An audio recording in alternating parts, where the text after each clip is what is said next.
So they set me up with a high risk doctor and a genetic counselor.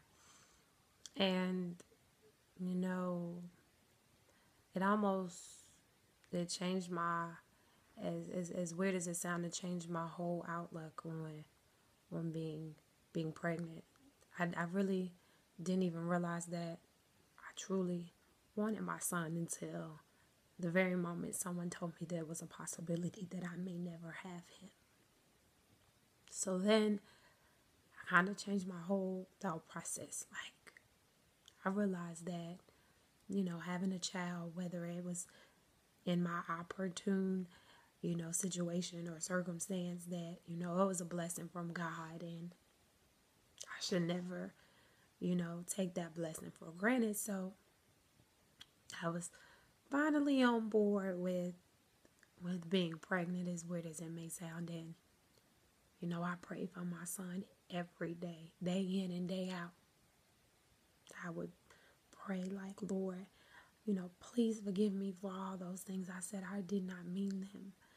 Like, you know, keep cover my son. Keep him, Lord.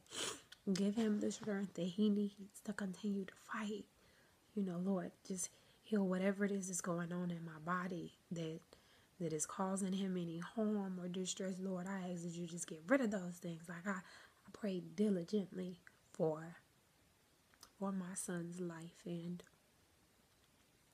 you know, everything happens is a part of his plan. And apparently, motherhood at that time was not for me, because on February 13th, 2008, I'll never forget that day. I was going to see my genetic counselor. Right after that, I had to go downstairs to my high risk OB. Now, I had been on bed rest for a couple weeks now because they told me that I had lost my mucus plug and I was leaking fluids, basically.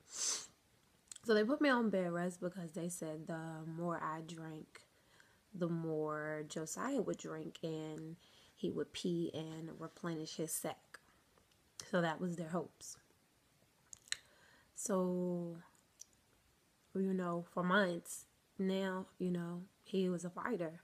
Every time I thought something was wrong or I thought he was gone, he wasn't. Like, I would go to the ER or the doctor and they would give me an ultrasound and he'd just be kicking away, and heartbeat was real strong. So in my mind, my son was gonna make it. He was. There was no doubt in my mind. I didn't care what my body was doing or what, these doctors told me. Every time I went and heard my baby's heartbeat or saw my baby, he was fine. So, February 13th, after I leave my genetic counselor appointment, I literally get in the elevator and go down, I think 2 floors to my high risk OB. And I'll never forget this day, like, as long as I live, because, I had lost family members that were close to me before, but this was something surreal.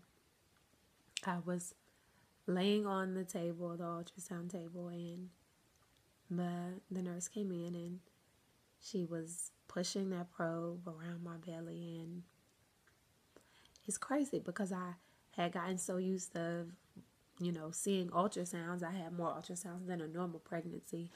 What I kind of knew what was going on or what they looked like. And I remember laying there, my head turned to the side, looking at the ultrasound machine and, not really paying attention to her strolling, the probe on my belly. But I was, but not really.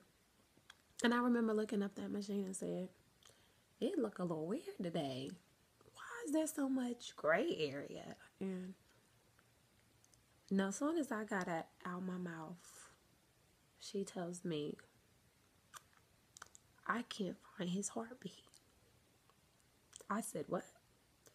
I think you need to try that again. I said, I just went to the ER, 2-3 this morning, because I was in a lot of pain. And, they checked his heartbeat. It took them a little minute, but, They say he was a little lower than normal, but he was fine. Like, check it again. And, she pushed the probe around for a little longer, and finally she was like, ma'am, I can't find a heartbeat and you've lost all your fluids, so I need to bring in the doctor. And I remember just laying there, and all I could do was cry. Like, I just knew it was a joke. Like, I just knew that when the doctor came in, he was going to be able to put the probe on my belly, and he was going to find my son's heartbeat, and everything was going to be okay. But it wasn't.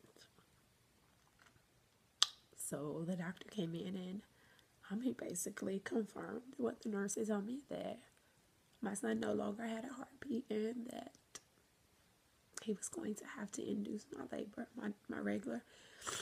So we was going to have to induce my labor.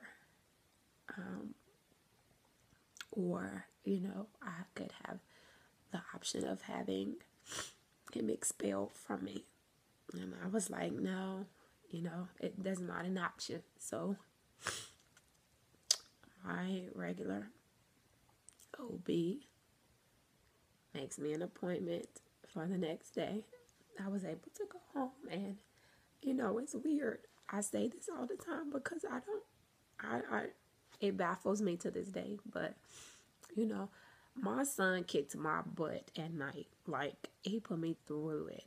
Nights were, sleeping, the pain, everything was rough at night. And as emotionally drained as I was, knowing that my child was inside of me and no longer alive, it was draining. But I went home that night, and I got the best sleep of my life. I thought it was so weird. I'm like, how am I able to finally sleep knowing that my son is not alive inside of me, and that tomorrow I'm going to have to go and endure a labor, however long it takes me, and I'm going to leave the hospital empty-handed. So I did. I went to the hospital on February 14th, and they induced my labor at 6:02. No, excuse me. They induced my labor at 6 o'clock. And 12 hours and 2 minutes later, I delivered Josiah Marquise Gaddy at February 15th at 6:02 in the morning. Now,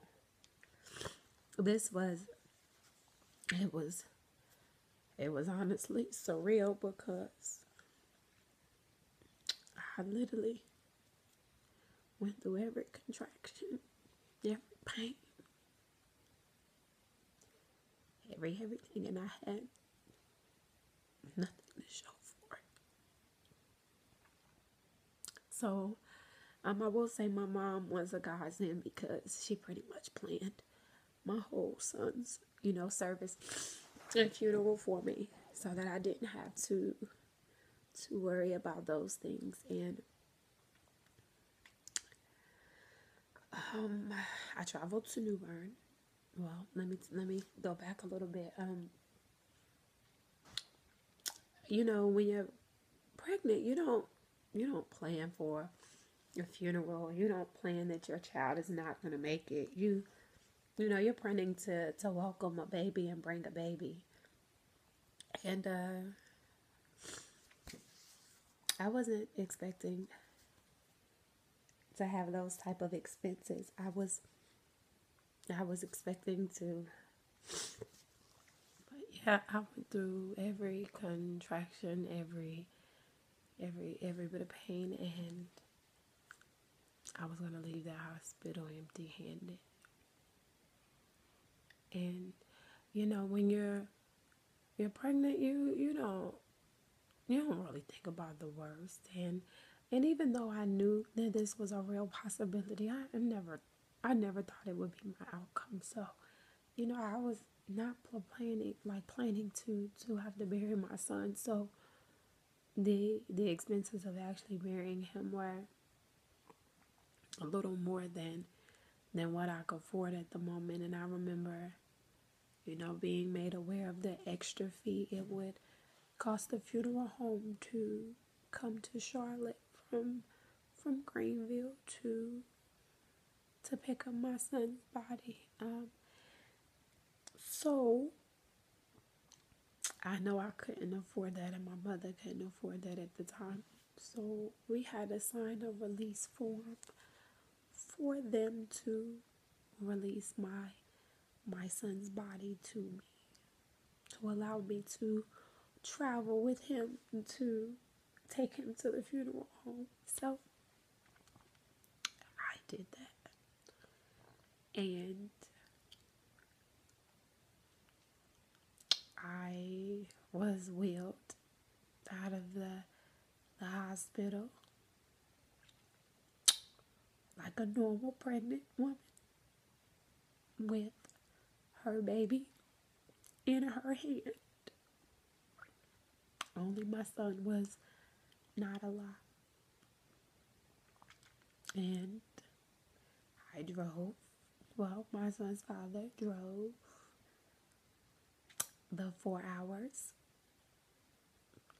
from Charlotte to Greenville to take my son's remains to the funeral home. And that was, y'all, even to this day, it's hard for me to even express how I truly felt or how I was feeling, because when I say it was surreal, like it was surreal, like being wheeled out the hospital, like with my son in my arm. It was like I was waiting to wake up, like I was waiting to look down and hear him cry or feel him move. Like it was surreal.